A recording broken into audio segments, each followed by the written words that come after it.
புதுச்சேரி மாநில மாண்புமிகு சட்டப்பேரவை தலைவர் அவர்கள் அந்த சட்டப்பேரவை தலைவருடைய பதவிக்கான மதிப்புகளையும் மாண்புகளையும் குறைக்கும் விதத்திலும் சபாநாயகர் என்கின்ற பதவியை வைத்துக் கொண்டு அவர் சார்ந்த கட்சி நிகழ்ச்சியில் கலந்து கொள்வதும்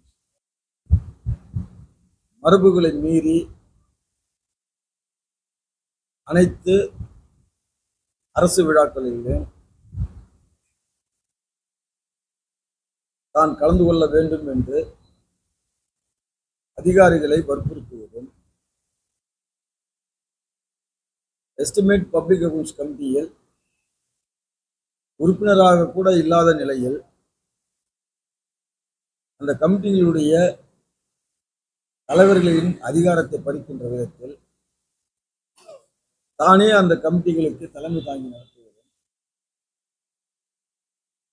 உள்ளிட்ட பல்வேறு சட்டத்துக்கு எதிரான மரபு மீறிய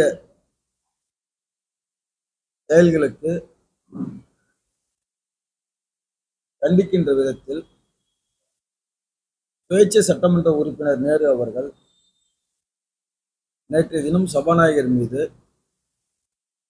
ஒரு நம்பிக்கையில்லா தீர்மானத்தை கொடுத்துள்ளார்.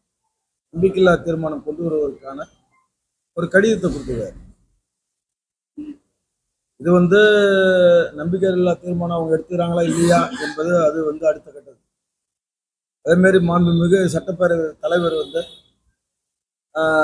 அரசியல் ரீதியாகவும் மற்றும் நட்பு ரீதியாகவும் எங்களுக்கு எதிரிலாம் கிடையாது. மரபுகளை மீறி செயல்படும் போது அதை நம்ம சுட்டி காட்டணும். ஒரு ஜனநாயகத்துக்கு விரோதமா சபாநாயகருடைய செயல்பாடு இருக்கும்போது அதை சுட்டி காட்டி அதை அவர் திருத்திக்கணும்னு சொல்றார். அவரு திருந்துற மாதிரி இல்லை.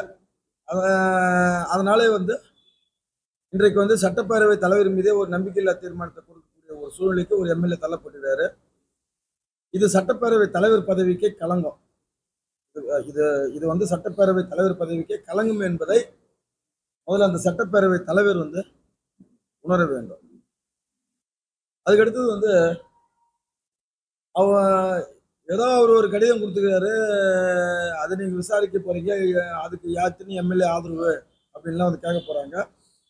அதுல என்ன நடக்கும் என்பது அது அடுத்த கட்டம். இப்ப ஆளும் பிஜேபி அரசுக்கு மறைமுக ஆதரவு அளித்துக் கொண்டிருக்கின்ற திராவிட முன்னேற்ற கழகத்தை சேர்ந்த 6 சட்டமன்ற உறுப்பினர்கள் இந்த நேரு அவர்கள் கொடுத்த கடிதத்தின் மீது கொண்டு வரப்படக்கூடிய நம்பிக்கையில்லா தீர்மானத்தின் மீது என்ன முடிவெடுப்பாங்கன்னு தெரியல. இந்த நிலையில அவர் சபாநாயகர் எனக்கு எல்லா அதிகாரமும் இருக்குது, யூடி ஆக்ட் 1963 படி முதலமைச்சர் துணைநிலை ஆளுநர்கள் கலந்து கொள்ளக்கூடிய எல்லா நிகழ்ச்சியிலும் நான் கலந்துக்கணும்னு சொல்லிட்டு இருக்குது. அதே போன்று உச்ச நீதிமன்றம் கூட என்னுடைய அதிகாரத்தை தள்ளிட முடியாதுன்னு சொல்லிட்டு நேற்று தினம் பேசுகிறாரு. இது என்ன கேட்டால் இந்த மாதிரி பேச்செல்லாம் புதுச்சேரி மாநிலத்துக்கு ஒரு தலைகுனிவு தான் ஏற்படுத்தும். இந்தியாவினுடைய உயர்ந்த சுதந்திர அமைப்பான ஒரு நீதித்துறையே இந்த சபாநாயகர் கேலி செய்கின்ற விதத்திலையும் அவமதிக்கின்ற விதத்திலையும் உச்ச நீதிமன்றத்துக்கே அதிகாரம் இல்லைன்னு சொல்றாரு. அது ரொம்ப தப்பான ஒண்ணு. இந்தியாவில் பல மாநிலத்தில் சட்டத்துக்கு விரோதமாக பல சபாநாயகர் அளித்த தீர்ப்புகளை திருத்தம் செய்தோ அல்லது அந்த தீர்ப்புகள் தவறு என்றோ பல உயர் நீதிமன்றங்களும் உச்ச நீதிமன்றமும் பல முறை தீர்ப்பளித்துக்கிறாங்க. இப்போ அதே போல உத்தராஞ்சலில் காங்கிரஸ் ஆட்சியின் போது ஒரு 4-5 சட்டமன்ற உறுப்பினர்கள் சபாநாயகர் தகுதி நீக்கம் செஞ்சதால அந்த ஆட்சி கலைந்தது. அது சம்பந்தமா காங்கிரஸ் நீதிமன்றத்துக்கு போனவொடனே சபாநாயகருடைய செயல் தப்பானது, மீண்டும் கவர்மெண்ட் அவங்களுக்கு நீங்க அவங்க தான் அமைக்கணும் அப்படின்னு சொல்லிட்டு ஒரு தீர்ப்பை சொல்லி கலைக்கப்பட்ட அந்த காங்கிரஸ் கவர்மெண்ட்டே மறுபடியும் அமைச்சாங்க நீதித்துறை. இப்ப தமிழ்நாட்டில் இருக்கின்ற திராவிட முன்னேற்ற கழகத்தினுடைய அரசுக்கு சட்டப்பேரவை தலைவராக இருக்கிற அப்பாவுக்கு கூட பல விஷயத்துல நீதிமன்றம் சம்மன் அனுப்பிச்சு அவரும் நீதிமன்றத்துடைய படியில் ஏறின்னு வர்றாரு. இத மாதிரி பல பல விஷயங்கள் இருக்கும்போது என்னுடைய அதிகாரத்துல வந்து உச்ச நீதிமன்றமே தலையிட முடியாதுன்னு ஒரு சபாநாயகர் சொல்றாருன்னா இது வந்து ஆணவத்தினுடைய உச்சகட்டமா நாங்க கருதுறோம். இது வந்து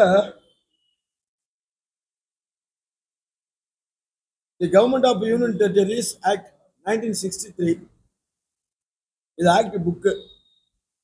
இந்த புத்தகம் வந்து 1963 UT act business rule book. இது அப்போ இதுல எங்கேயாவது ஒரு இடத்துல முதலமைச்சரும் துணைநிலை ஆளுநரும் கலந்து கொள்ளக்கூடிய அரசு விழாவில் சபாநாயகர் கலந்து கொள்ளணும்னு எங்கேயாவது ஒரு இடத்துல இருந்ததுன்னா நான் இதை சவாலாவே அவருக்கு விடுறேன். சட்டப்பேரவை தலைவர், மெத்த படித்தவர், மிகுந்த அறிவாளி, பல முறை சட்டப்பேரவை தலைவராக இருந்து இந்த சட்டமன்றத்தை வந்து மாமன்றத்தை நடத்தக்கூடிய அனுபவம் பெற்றவர் பல ஆண்டு காலமா. இதுல எங்கேயாவது ஒரு வரி இந்த சபாநாயகருக்கு கவர்னரும் துணைநிலை ஆளுநரும் முதலமைச்சரும் நிகழ்ச்சியில சபாநாயகர் கலந்து கொள்ளணும்னு இருக்குதா? இல்ல எல்லா அமைச்சர்களும் கலந்து கொள்ளக்கூடிய நிகழ்ச்சியில இவர் கலந்து கொள்ளணும் இருக்குதா? இல்ல இவர் அழைக்காம எந்த நிகழ்ச்சி நடத்தக்கூடாதுன்னு சொல்லிட்டு இவர் உத்தரவு போட்டாரா? அந்த மாதிரி ஏதாவது இருக்குதான்னு சொல்லிட்டு இதை நான் வந்து சபாநாயகருக்கு சவாலாவே விடுறேன். இதை அவர் வந்து ப்ரூவ் பண்ணணும். ஏன்னா வந்து எடுத்தே கவிதைன்னு சொல்லிட்டுலாம் வந்து பொய் பேசக்கூடாது. இன்னொன்று வந்து அவர் நேரு வந்து ஒரு குற்றச்சாட்டு சொல்லிக்கிறார் அந்த கடிதத்தில், முதலமைச்சர் அறைக்குள்ளேயே ஒரு இருக்கிறாரு அப்படின்னு சொல்லிட்டு. அதுக்கு என்ன சொல்றாருன்னா, முதலமைச்சர் என்னை கூப்பிடுறாரு, நான் போறேன்றார். அப்போ இவருடைய அத்துமீறிய செயலுக்கு முதலமைச்சரை அவர் சாட்சியா வைக்கிறார். அப்போ நாங்க என்ன கேட்கிறோம்னா, இந்த ஜனநாயக ரீதியில ஒரு ஒரு சட்டப்பேரவை தலைவர் அவர்கள் முதலமைச்சர் அழைப்பதால் தான் நாங்க போனோம்னு சொல்றாரு இல்லைங்களா? அப்ப முதலமைச்சர் வந்து இதுக்கு வந்து பொதுமக்களுக்கு விளக்கம் சொல்ல வேண்டிய கடமை முதலமைச்சருக்கு இருக்குது. எந்தெந்த பிரச்சனையும் நீங்க அவர் கூப்பிடுறீங்க? நீங்க சபாநாயகரை கூப்பிட்டு வச்சுன்னா தினசரி நீங்க அன்றாட வந்து நிர்வாக வேலையை நீங்க பாக்குறீங்களா? இல்ல நீங்க அந்த மாதிரி வந்து அழைப்பது உண்மையா? அழைத்து இருக்கிறீங்களா? இதை வந்து மாண்பு முதலமைச்சர் அவர்கள் வந்து அதில் வந்து தெளிவுபடுத்தணும். ஏன்னா வந்து தன்னுடைய தவறை மறைப்பதற்காக முதலமைச்சரை சபாநாயகர் சாட்சி கூப்பிடுகிறார். அவர் கூப்பிட்டு தான் நான் போறேன்னு சொல்றாரு. இப்போ நீங்க கூப்பிட வேண்டிய அவசியம் என்ன ஆகுது? இந்த சட்டப்பேரவை நடக்கும்போது தான் நீங்க கூப்பிடலாம். அப்போ கூட உங்க அறைக்கு அவர் நீங்க கூப்பிட வேண்டியதே இல்லையா? அப்போ முதலமைச்சர் வந்து சபையினுடைய மரபுகளை மீறாரா? எந்த மாநிலமாக இருந்தாலும் சபாநாயகரை தேடி தான் அந்த மாநில முதலமைச்சர் செல்லுவாங்க. அப்ப நம்ம முதலமைச்சர் வந்து சட்டப்பேரவை தலைவர்களுடைய மாண்புகளையும் மரியாதையும் சீர்குலைக்கின்ற விதத்துல அவருடைய அறை கூப்பிடுறாரா? இதெல்லாம் வந்து முதலமைச்சர் பதில் சொல்ல வேண்டிய கடமை முதலமைச்சருக்கு இருக்குது. இதை அவர் வந்து தெளிவுபடுத்தணும்னு சொல்லி கேட்டுக்கிறோம். ஏன்னா இது வந்து பொது விஷயத்துல வந்து போச்சு. வரும்போது நீங்க சொல்ற பொய்க்கு நீங்க சொல்லக்கூடிய பதிலுக்கெல்லாம் வந்து ஜனநாயக ரீதியில அரசியல் நடத்தக்கூடியவங்க வாய் மூடிலாம் இருக்க முடியாது, பேசுவாங்க. உங்களுக்கு பதில் சொல்றதுக்கு விருப்பம் இருந்தால் பதில் சொல்லுங்க. பதில் சொல்றதுக்கு விருப்பம் இல்லைன்னா இப்படி பொட்டின்னு இருங்க. நீங்க சட்டப்பேரவை தலைவராக இருக்கலாம், யாரா இருக்கலாம், உங்களுக்கு அந்த இதுக்குள்ளதான் உங்களுக்கு அதிகாரம். எதுக்குள்ளதான் அதிகாரம்? அந்த சட்டப்பேரவையினுடைய கிரவுண்ட் இது இல்லையா, அதுக்குள்ளதான் உங்களுக்கு அதிகாரம். இன்னும் நான் சட்டப்பேரவை தலைவர் இந்த பாண்டிச்சேரியில் இருக்கிற எல்லா கட்சியும் கழிச்சிடணும்னு சொல்லுவார் பொழுது, எனக்கு அதிகாரம் இருக்குதுன்னு பொழுது. அதனால வந்து இந்த வந்து சபாநாயகர் பதவியை வந்து ஒரு கேலி கூத்த ஆக்க வேணாம். இந்த பிரச்சனைக்கு வந்து மாண்பு முதலமைச்சர் அவர்கள் வந்து முதல்ல ஒரு முற்றுப்புள்ளி வைக்கணும். புதுச்சேரி மாநில சட்டப்பேரவை தலைவர்களுடைய அத்துமீறிய செயல்களுக்கும் சட்டவிரோத நடவடிக்கைகளுக்கும் மாண்பு முதலமைச்சர் அவர்கள் இதுக்கு ஒரு முற்றுப்புள்ளியை வைக்க வேண்டும். இது போன்ற பிரச்சனைகள் தொடர்ந்து வருவது புதுச்சேரி மாநிலத்திற்கு ஒரு தலைகுனிவை ஏற்படுத்தக்கூடிய ஒரு செயலாக இது உள்ளது.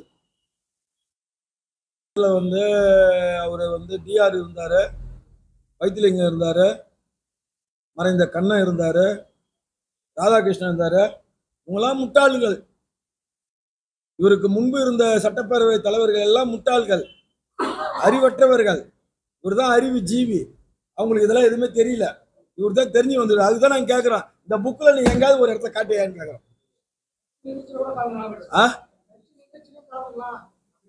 இருக்குது, அதில் போட்டுக்குது. டியூட்டி ஆக்டில் 1963 போட்டுக்குது. சபாநாயகர் கட்சி நியூஸில் கலந்துருவா, ஆர்எஸ்க்கு போய் கொடி பிடிச்சி ஆட்டு, நீ எல்லாத்துலையும் கலந்துக்கலாம். டெய்லி வந்து காலையில் தூங்கி வந்துச்சோடனே முதலமைச்சர் அறையில் உட்காந்துக்கலாம்.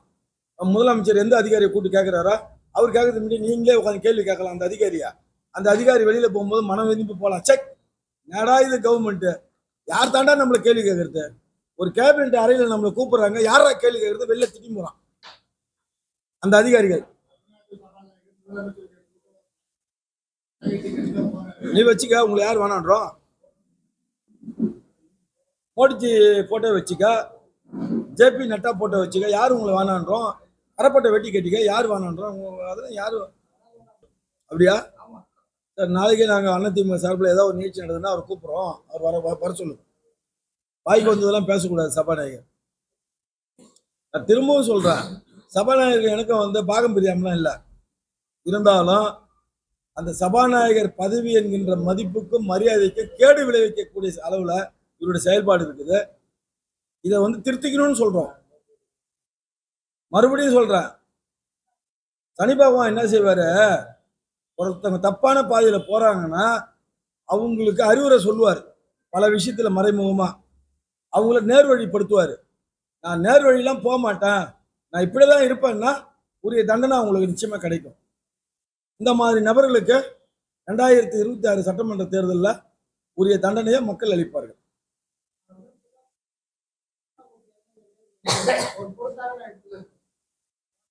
அதெல்லாம் எனக்கு தெரியாது. அவர் யாருமே பொறுத்து எடுத்துக்க மாட்டார். அவர் வந்து யாரெல்லாம் பொறுத்து எடுத்துக்குவாரு சொல்லட்டுமா? எதிர்வரும் புத்தாண்டை முன்னிட்டு அரசு வந்து பல முன்னெச்சரிக்கை நடவடிக்கைகளை எடுத்து வராங்க. இந்த புத்தாண்டை எப்படி எதிர்கொள்வதுன்னு இப்போ சில மாநிலத்தில் வந்து டூரிஸ்ட் பிளேஸ்லாம் ஒரு குறிப்பிட்ட ஏரியா இருக்குதுன்னா அந்த ஏரியாவில் வந்து வாகனங்களுடைய கொள்ளளவு, மக்களுடைய அளவு, இதெல்லாம் வந்து கணக்கில் கொண்டு இப்போ நாடு முழுவதும் வந்து இ பாஸ் கொடுக்குற முறை வந்துனுக்குது. அத மாதிரி வந்து புதுச்சேரி மாநிலத்திலும் இப்போ நம்மளுடைய நகரப்பகுதியில் ஒரு 1000 கார் நிறுத்தலாம்னு சொல்லிட்டு இருக்குதுன்னா, புத்தாண்டை முன்னிட்டு 10,000 காருக்கு மேல வருதுன்னா அப்போ புதுச்சேரி நகரமே டோட்டலா வீணாகுது. போக்குவரத்து நெரிசல், சுற்றுலா பயணிகளுக்கு உரிய பாதுகாப்பு இல்லை, இதெல்லாம் இருக்குது. அதனால வந்து இந்த அரசு புத்தாண்டை முன்னிட்டு சுற்றுலா பயணிகளுக்கு முன்கூட்டியே இ பாஸ் வழங்கும் முறையை கொண்டு வர வேண்டும். ஏன்னா வந்து ஒரு 1000 பேர் வர இடத்துல 20,000 பேர் வந்தா எல்லாருக்குமே இப்போ ஒரு பாதுகாப்பு இல்லாத ஒரு சூழ்நிலை. இந்த ஊரை சேர்ந்த பொதுமக்களுக்கு போறதுக்கே வழி இல்லாத இருக்கு. நீ முதல்ல வந்து பாஸ் வந்து நீ வந்து முதல்ல முன்கூட்டியே நீ ரிசர்வ் பண்ணணும். இப்போ ஒரு 1000 பேர் வந்தா போதும்னா அதோட நிறுத்திக்கணும். கொடைக்கானல், ஊட்டிலாம் அப்படிதான் இருக்குது. இப்போ புதுச்சேரி நகர பகுதியில் ஒரு 1000 கார் தான் விட முடியும்னா 1000 வண்டிக்கு மட்டும் இ பாஸ் முதல்ல கொடுத்துடணும். யார் அப்ளை பண்றாங்களோ அவங்களுக்கு கொடுத்துடணும். நீங்க அவமான இஷ்டத்துக்கு ஒரு 10,000 பேர் வரான். மக்கள் வசிக்கக்கூடிய பகுதியெல்லாம் குடிச்சிட்டு கும்மாளம் போடுறான். வர லேடிஸுங்க பாதி அவுத்து போட்டு டான்ஸ் ஆடுதுங்க எல்லா இடத்துலயும். எஸ்டா அது கூட 3 மணிக்கு கூட தான் குடிக்கிறானுங்க எல்லாம். ஸ்டார் ஹோட்டல்லாம் எத்தனை மணி வரைக்கும் குடிச்சுக்கிறான்? ஸ்டார் ஹோட்டல மட்டும் 3 மணி வரைக்கும் குடிக்கலாம். காலையில் போய் பல்லு வளர்க்கலாமா பாருல? இந்த இதுல எவனோ குடிக்கிறான், கும்மாளம் போடுறான்.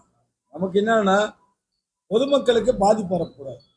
இது வந்து அரசும் காவல்துறையை சேர்ந்த டிஜிபி அவர்களும் இந்த கருத்தில் கொள்ளணும். இதுல வந்து துணைநிலை ஆளுநர் அவர்கள் நேரடியாக தலையிட்டு காவல்துறை, போக்குவரத்து துறை அதிகாரிகளை அழைத்து பேசி இந்த புத்தாண்டை வந்து வரவேற்பதற்காக இ பாஸ் முறையை நடைமுறைப்படுத்துவதற்கு துணைநிலை ஆளுநர் அவர்கள் உரிய நடவடிக்கை எடுக்கும். புதுச்சேரி உங்கள் ஏஎம்என் டிவி செய்திகளை யூடியூபில் உடனுக்குடன் காண ஏஎம்என் டிவி பாண்டிச்சேரி சேனலை சப்ஸ்கிரைப் செய்யுங்கள். பெல் பட்டனை மறக்காமல் கிளிக் செய்யுங்கள்.